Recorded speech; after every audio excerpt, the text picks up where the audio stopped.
வணக்கம். ஆயுள் காப்பீடு முக்கியமா டேர்ம் இன்சூரன்ஸ் பத்தி நீங்க தெரிஞ்சுக்க வேண்டிய எல்லாத்தையும் ரொம்ப சிம்பிளா நாம பார்க்கலாமா? அடுத்த சில நிமிஷத்துல உங்க குடும்பத்தோட எதிர்காலத்தை பாதுகாக்கிறது எவ்வளவு சுலபம்னு நீங்களே புரிஞ்சுக்குவீங்க. இந்த ஒரு கேள்வி நம்ம எல்லாருக்குமே மனசுக்குள்ள எங்கேயோ ஒரு இடத்துல ஓடிக்கிட்டே இருக்கோம் இல்லையா? நமக்கு அப்புறம் நம்மள நம்பி இருக்கிறவங்க எந்த ஒரு நிதி கஷ்டமும் இல்லாம சந்தோஷமா இருக்கணும் தானே நம்ம எல்லாரும் ஆசைப்படுறோம். இந்த கேள்விக்கான ஒரு தெளிவான பதில தான் நாம இப்போ தேட போறோம். சரி, முதல் பகுதிக்குள்ள போலாம். அறிமுகம். ஏன் இந்த பாதுகாப்பு நமக்கு இவ்வளவு முக்கியம்? வாங்க பார்க்கலாம். பாருங்க, ஆயுள் காப்பீட்டோட உண்மையான நோக்கமே இதுதான். இது வெறும் பணத்தை பத்தின விஷயம் கிடையவே கிடையாது.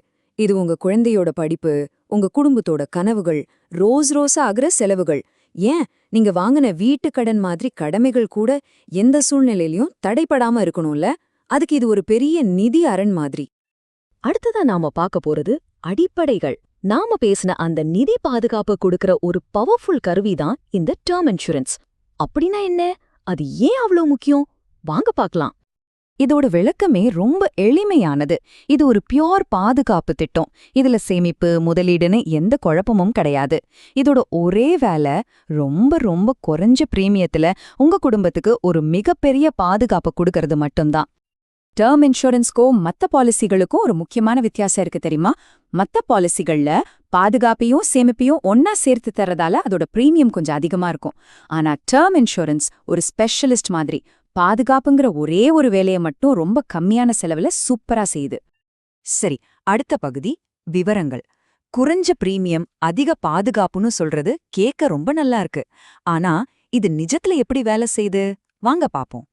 இந்த மூணே சிம்பிள் ஸ்டெப்ஸ பாருங்க.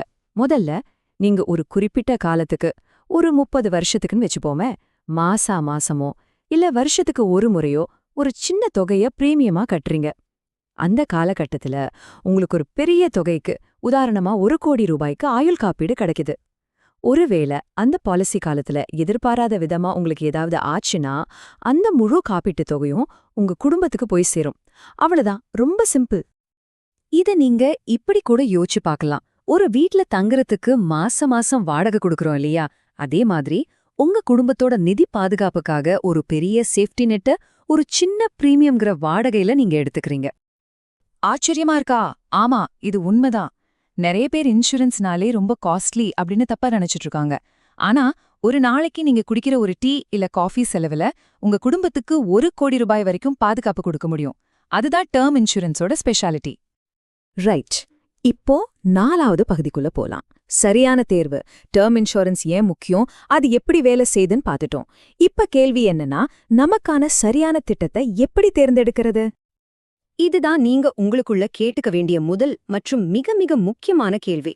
உங்க இப்போதைய வருமானம் என்ன? உங்களுக்கு என்னென்ன கடன்கள் இருக்கு? உங்க பிள்ளைங்களோட படிப்புச் செலவு என்னாகும்? உங்க குடும்பத்தோட லைஃப் ஸ்டைல் எப்படிப்பட்டதுன்னு எல்லாத்தையும் யோசிச்சுதான் இந்த முடிவெடுக்கணும்.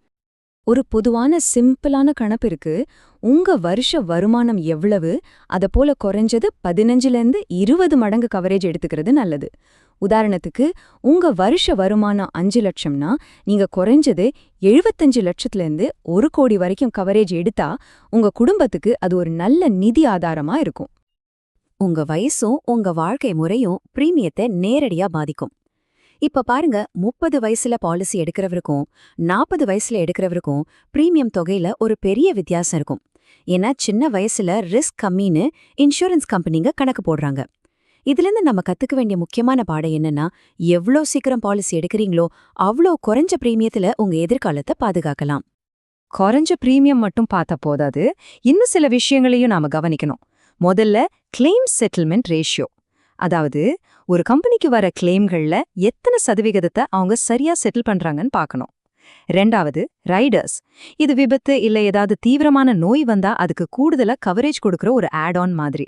கடைசியா, அந்த இன்சூரன்ஸ் கம்பெனியோட நம்பகத்தன்மையும் செக் பண்றது ரொம்ப அவசியம். ஓகே, கடைசி பகுதிக்கு வந்தாச்சு, முடிவுரை. டேர்ம் இன்சூரன்ஸ் பத்தி நிறைய முக்கியமான தகவல்களை நம்ம பார்த்துட்டோம். இப்போ உங்களுடைய அடுத்த படி என்னவா இருக்கணும்? இந்த 3 விஷயத்த மட்டும் எப்பவும் மனசுல வச்சுக்கோங்க. 1, எல்லாத்த விட உங்க குடும்பத்தோட நிதி பாதுகாப்பு தான் முக்கியம். 2, அந்த பாதுகாப்பை அடையறதுக்கு டேர்ம் இன்சூரன்ஸ் ஒரு சூப்பரான செலவு கம்மியான வழி. 3, தள்ளி போடாதீங்க. எவ்ளோ சீக்கிரம் ஆரம்பிக்கிறீங்களோ அவ்ளோ புத்திசாலித்தனம். கடைசியா இந்த ஒரு கேள்வியோட நான் முடிக்கிறேன். உங்க அன்புக்கு விலை இருக்கா? டேர்ம் இன்சூரன்ஸ்ங்கிறது ஒரு செலவு கிடையாது. அது உங்க குடும்பத்து மேல நீங்க வச்சிருக்கிற விலை மதிக்க முடியாத அன்போட ஒரு வெளிப்பாடு. உங்க குடும்பத்தோட எதிர்காலத்தை பாதுகாக்கிற அந்த முதல் அடியை எடுத்து வைங்க. நன்றி.